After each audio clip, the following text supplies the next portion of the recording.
Shalom, damai Kristus beserta kalian. Saudara-saudariku yang terkasih, saat ini kita hidup pada masa pertemuan kembali antara penabur dan penuai. Kita tidak terburu-buru, supaya kalian jangan gampang kagetan. Saya curi bahasanya Pak Bambang. Jangan gampang kagetan. Tetapi kita juga tidak berlambat-lambat, karena waktunya memang sudah dekat. Saya ulang ya, saat ini kita hidup pada masa pertemuan antara penabur dan penuai. Kalau musim panas, kalian tidur pakai kipas angin, pakai AC. Kalau keluar rumah, kalian pakai pakaian yang adem, kain katun atau kain jersey. Kalau musim dingin atau musim hujan, kalian pakai jaket, pakai mantel. Kalau keluar rumah bawa payung, pakai jas hujan. Penabur itu panas, hot, berapi-api. Saudara harus tahu, Tuhan Yesus itu sangat baik pada kita. Ia begitu baik pada kita. Ia curahkan darahnya di atas kayu salib demi untuk menebus dosa-dosa kita. Maaf, saya gak bisa menirukan dengan baik. Saya disuruh nge-rap seperti itu, jelibet lidah saya. Ngomong biasa saja sudah berusaha pelan-pelan masih jelibet. Apalagi disuruh nge-rap. Tapi itu hanya perumpamaan ya saudara-saudariku yang terkasih. Hanya perumpamaan. Tidak semua penabur itu kalau khotbah berapi-api. Ada juga yang slow to be calm. Tapi tetap penabur. Hanya sebagai gambaran saja. Penabur itu hot, penuai itu adem. Mau dibalik juga enggak apa-apa. Dan sekarang yang panas ketemu yang adem. Anda ada di mana? Kalian posisinya ada di mana? Kalau mau panas, panas sekalian. Kalau mau dingin, dingin sekalian. Yang hangat-hangat, pip, sorry, sensor, ayam, dilepeh. Yang suam-suam kuku dimuntahkan. Walaupun saya katakan kita ini hidup di zaman pertemuan kembali antara penabur dan penuai. Namun karena penuai ini sudah mulai bekerja, maka dapat saya katakan ini musim menuai. Artinya apa? Artinya bukan miliknya penabur lagi. Penabur harus tahu diri. Istirahatlah. Biarkan kami para penuai bekerja. Musim menabur kalau ada penuai itu senting. Atau kalau gak senting, itu orang bukan penuai, tapi perusak.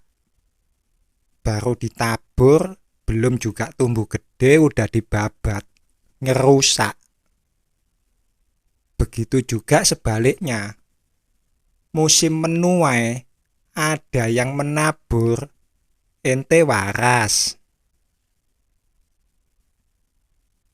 Dan untuk memulai bagaimana menjalani hidup di masa menuai, takutlah akan Tuhan.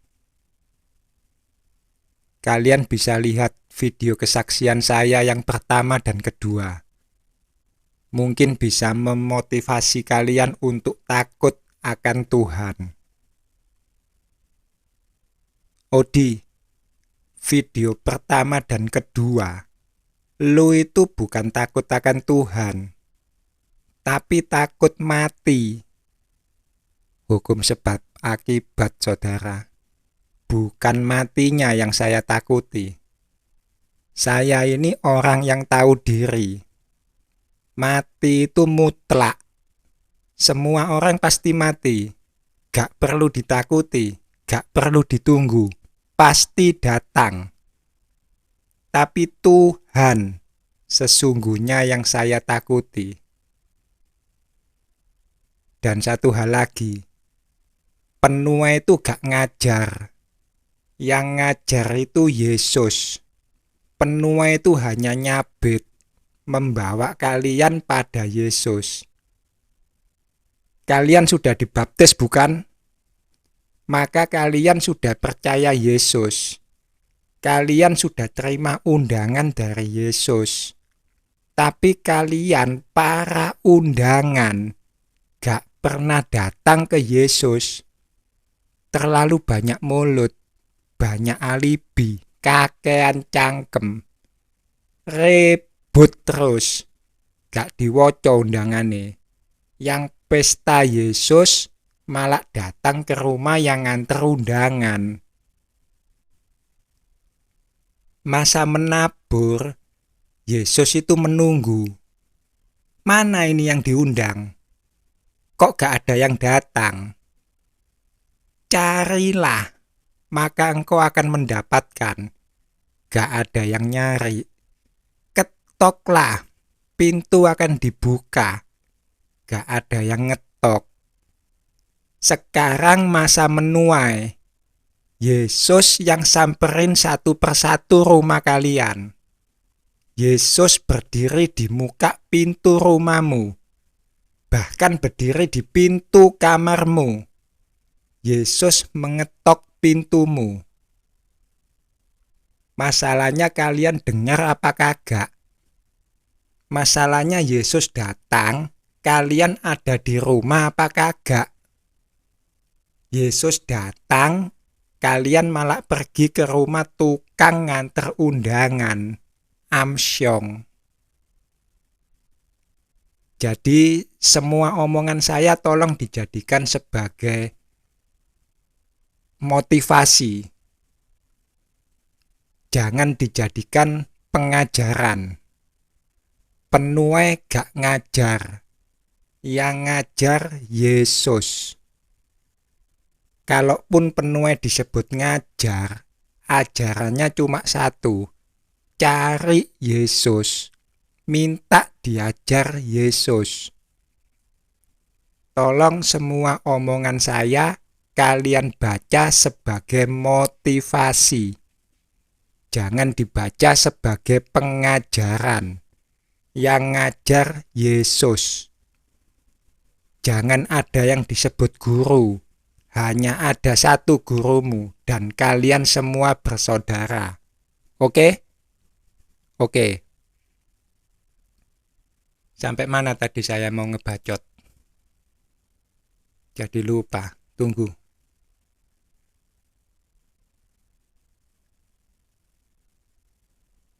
Oke. Takut akan Tuhan. Kalian harus miliki rasa itu mulai dari sekarang. Miliki rasa takut akan Tuhan. Kalian latih diri kalian untuk takut akan Tuhan. Kalian sudah lama hidup di masa penabur. Kalian lebih sering dimanja oleh penabur. Kalian sering mendengar kata-kata, Tuhan itu baik. Tuhan itu dekat, aku digendong oleh Bapa. Kalian ngelamak. Ngelamak itu bahasa kerennya kurang ajar. Kira-kira seperti itu. Kalian ini jadi kurang ajar, lancang. Kalian tidak tahu sama sekali siapa itu Bapa. Sekedar kalian ketahui saja ya. Setiap kali kalau rohku menyembah Tuhan, aku gemeter. Aku gak berani dekat. Aku datang tapi jauh-jauh. gemeter, gak punya nyali segede cangkemmu. Aku digendong Bapa. Boro-boro digendong. Mendekat aja aku gak berani. Gemeter. Rohku baru gak gemeter setelah Tuhan berfirman, Odi, jangan takut. Maka rohku gak takut. Tapi tetap gak berani deket. Nunggu Tuhan berfirman, Odi, mendekatlah. Baru aku mendekat. Gak berani lancang. Aku punya roh, tapi aku juga masih punya daging, sisa 20%, karena aku masih hidup di dunia. Kalau aku datang menyembah dan aku gak merasa gemeter, maka aku tahu itu bukan rohku yang lagi menyembah, itu daging yang kurang ajar. Sama seperti kalian kalau lagi berdoa, hanya mulut saja yang ngoceh. Dan aku segera ngomong ke Tuhan, Tuhan, ampuni aku, ini dagingku. Anggaplah aku sedang melatih dagingku untuk menyembahmu juga. Kalau roh yang menyembah, roh bakal gemeter, saudara. Aku digendong Bapa, gede nyalimu. Susu yang diberikan oleh penabur. Paulus itu penabur, tetapi Paulus punya roh. Ia hidup dalam roh. Roh harus menjelaskan pada kalian yang masih daging. Saya ngerti gimana ribetnya. Saya ngerti gimana gemesnya Paulus. Saya juga sering gemes pada saudara-saudariku yang ada di gereja Santo Antonius dari Padua, Pasuruan. Dan yang gemes itu daging saya. Tetapi Yesus juga sering ngomelin saya tentang perkara ini. Setiap kali saya gemes, Yesus datang. Odi, engkau itu dulu juga sama seperti saudara-saudarimu, bikin gemes aku. Apa aku sabar, Odi? Ya Tuhan, engkau sabar. Engkau juga harus sabar, Odi. Jeduk, jeduk, jeduk, jeduk. Rasanya pengen bentur-benturin kepala ke tembok. Odi, iya, iya, iya. Iya Tuhan, sabar. Aku sabar Tuhan. Karena Ros sudah gak bisa ngelusin dada saya. Saya elus sendiri dada saya. Sabar Odi, sabar. Jadi saudara-saudariku yang terkasih, mulailah dengan takut akan Tuhan.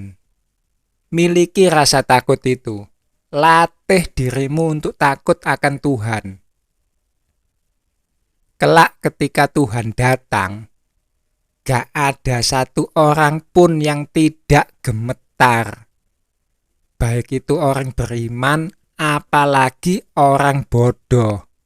Semua gemeter.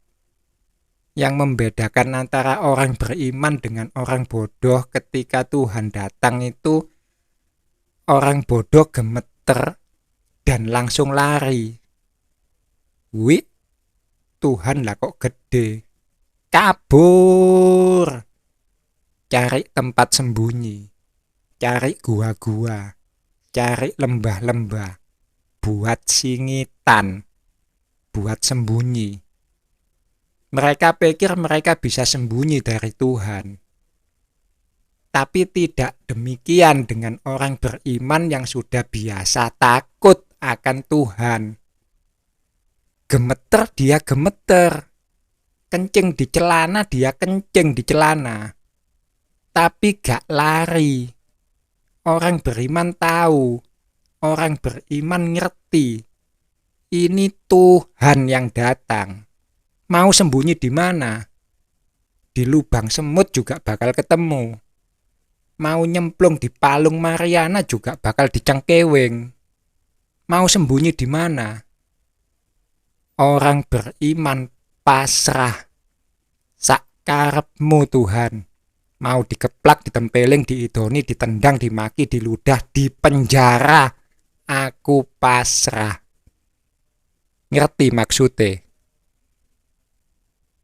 Cangkemmu ngaku murid Yesus. Belajarlah daripadanya. Cari Yesus. Shalom.